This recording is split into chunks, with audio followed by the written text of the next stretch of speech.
студиото со вас, Валентин Николовски. Почитувани гледачи, добро вечер. Вечерен преглед на најважните вести и теми на денот.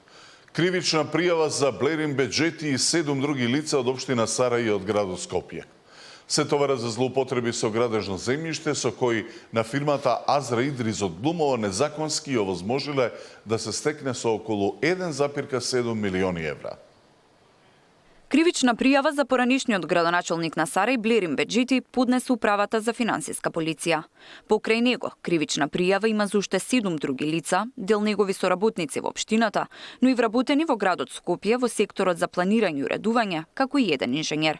Според финансиската полиција, иако немало детален урбанистички план за една парцела во Сарај, тие сепак одобриле план и дозвола за градба, направиле неточни пресметки за комуналии, како и лажен технички извештај. Постојат основни несомненија дека пријавените лица вработени во општина Сарај, иако биле свесни за катастарската парцела дека не постои донесен детален урбанистички план, со пречекорување на своите службени овластувања, изготвиле и одобрили извод од план и одобрение за градба со невистинита содржина, како и пресметки за надоместок за уредување на градежно земјиште, спротивно на законските прописи, а надзорниот инженер извршил технички преглед на објектот и изготвил завршен извештај со невистинита содржина, соопштија од финансовата полиција. Со лажното одобрување на градба во општината, тие овозможиле на фирмата Азра Идрис од Глумово незаконски да се стекне со околу 1,7 милиони евра. Тие се осомничени за злоупотреба на службената положба и овластување, несовесно работење во службата и фалсификување или уништување на деловни книги.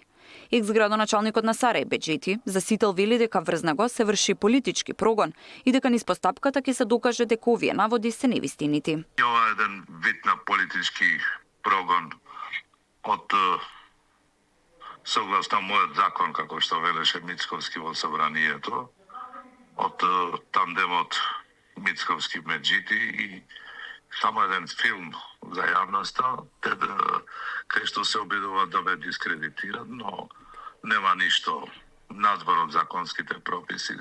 Собравото секогаш согласно законски прописи. Без разлика дали станува збор за сегашен или поранешен функционер, правдата за секој што сторил кривично дело мора да биде задоволена, вели премиерот Мицковски. Ние од самиот почеток рековме дека секаде каде што постои основано сомневање, кое што е подкрепено со докази, ние како влада ќе делуваме. Нема да правиме тоа естрада, нема да упаѓаме дома со специјални единици. Едноставно, правдата мора да биде наш императив и така ќе се однесуваме, и така се однесуваме без разлика дали тој што сторил неправда е поранешен функционер, сегашен функционер и така натаму. Од обвинителството вела дека пријавата е примена кај нив и веќе се преземаат действија на проверки. Тамара Дичевска, Сител телевизија. Опозицијската СДСМ со нови тврдења за случајот ИПАРТ. Скандалот според партијата укажувал на вмешаност на премиерот Мицковски и неговите комашини. Врската, како што велат, бил уапсениот директор на платежната агенција Стоилев. Премиерот ја повика опозицијата наместо да поставува прашања на своите пресконференции да изнесува тврдења. Мицковски најави дека ќе продолжи испитувањето на случајот, кој можел да стигне и до поранешни функционери на СДСМ. Денес Христијан Мицковски директно треба да одговори. Дали под истрага се и неговите комашини Игор и Цветанка Миќеви? Дали имало провизии? И дали дел од провизиите завршувале кај него или во ВМРО ДПМН? СДСМ почитувани објавуваше изминатата година дека во агенцијата се случува буквално кражба, рекет и мито на секој чекор, но сега тоа се покажа и излезе на виделина. Ако се толку сигурни во тие тврдења, нека излезат и нека кажат. Замешан е Христијан Мицковски, замешан е тој и тој. Затоа што вака кукавички не оставаат впечаток. И нека ни помогнат. Јас јавно повикувам сите што имаат докази за злоупотреба, нека дојдат и нека ги достават тие докази за да можеме ние да делуваме. Така што апсолутно ги отфрлам тие шпекулации, нека остават да си ја работиме работата онака како што треба, ама да не стигне и до некои нивни поранешни функционери и министри. Државниот јавен обвинител Љупчо Коцевски веројатно наскоро ќе биде сменет. Премиерот порача да почекаме и ќе видиме.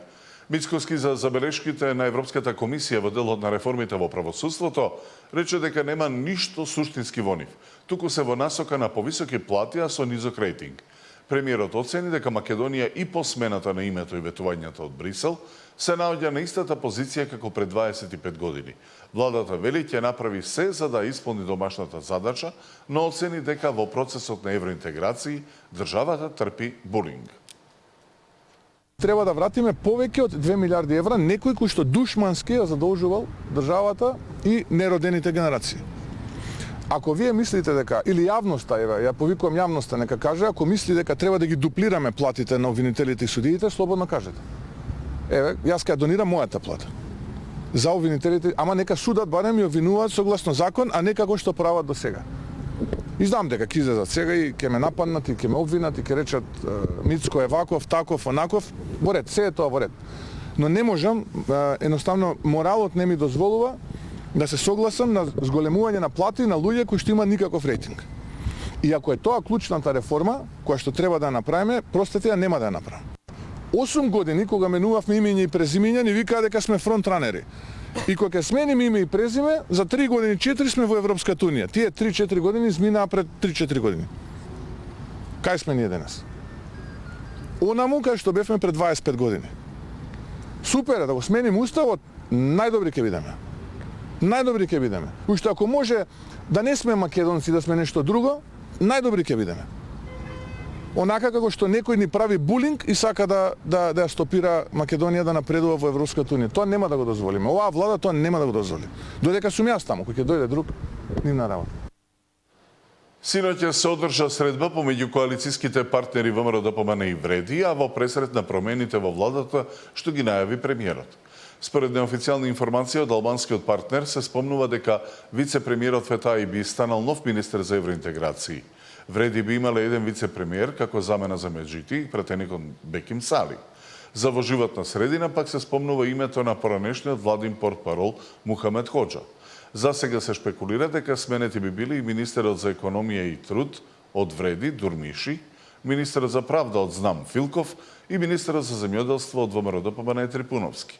Трипуновски рече дека ќе ја почитува одлуката на премиерот каква и да е, додека Дурмиши не знае дека имало разговори за смени.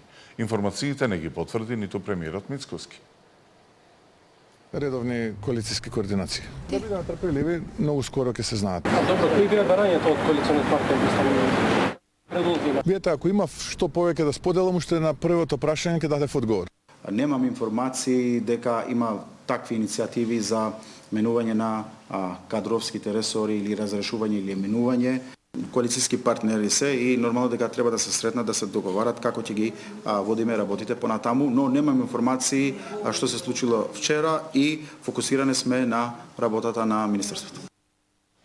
А во СДСМ има седница на извршниот одбор, прва по катастрофалниот резултат на локалните избори на кои партијата освои само 6 градоначалнички мандати, пошто дел од раководството на партијата си поднесе оставка. За што се разговара на извршниот одбор и дали се донесени одлуки, во живо прашувам Габриела Лескова. Валентин, добро вечер. До овој момент се уште нема ниту одлуки, ниту заклучоци од првиот состанок на извршниот комитет на СДСМ по локалните избори кои што се одржа пред некоја недела.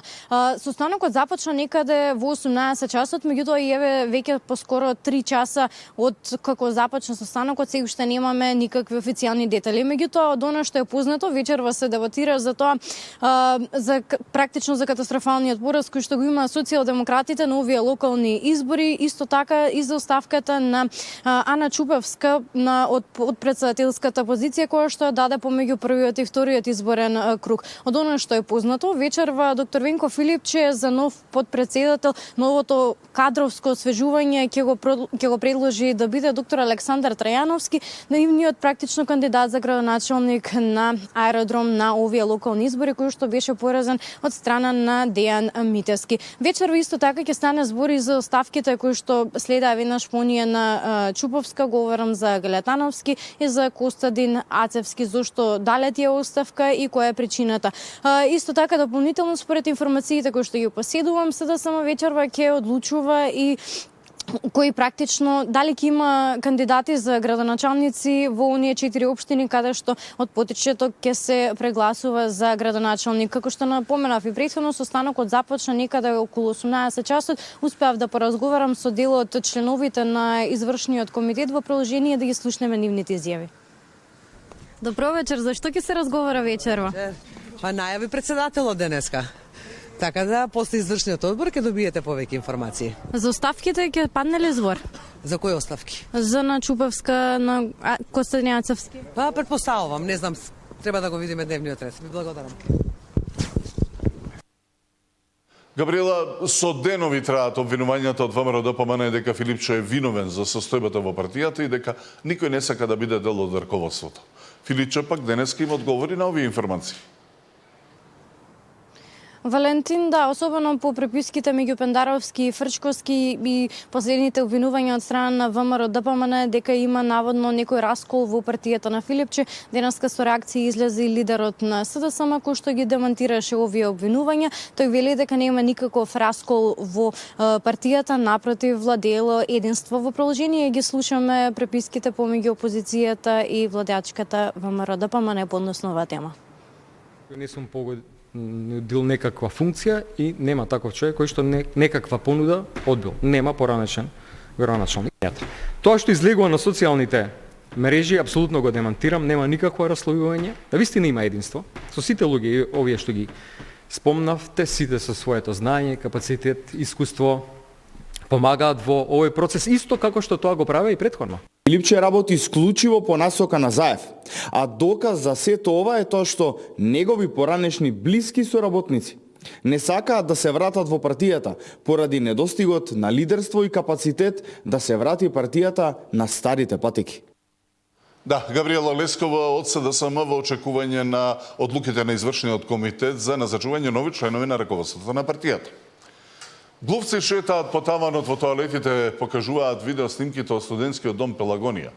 Додека студентите обвинуваат дека службите не презеле навремени мерки, од управата уверуваат дека проблемот е надминат по извршената дератизација. Глувци шетаат на таванот од тоалетот во студентскиот дом Пелагонија. Ова може да се забележи и на видеото испратено од онлайн групата studentarija.mk, која алармира за проблемите на студентите. Според лицата кои ги испратиле снимките, за присуството на повеќе глодари во домот пријавиле и кај службите, но наместо решение, како што тврдат, добиле одговор: од глувци ли се плашите? А по повторно поднесените жалби им бил даден отров сами да го постават во просториите каде се движат глувците.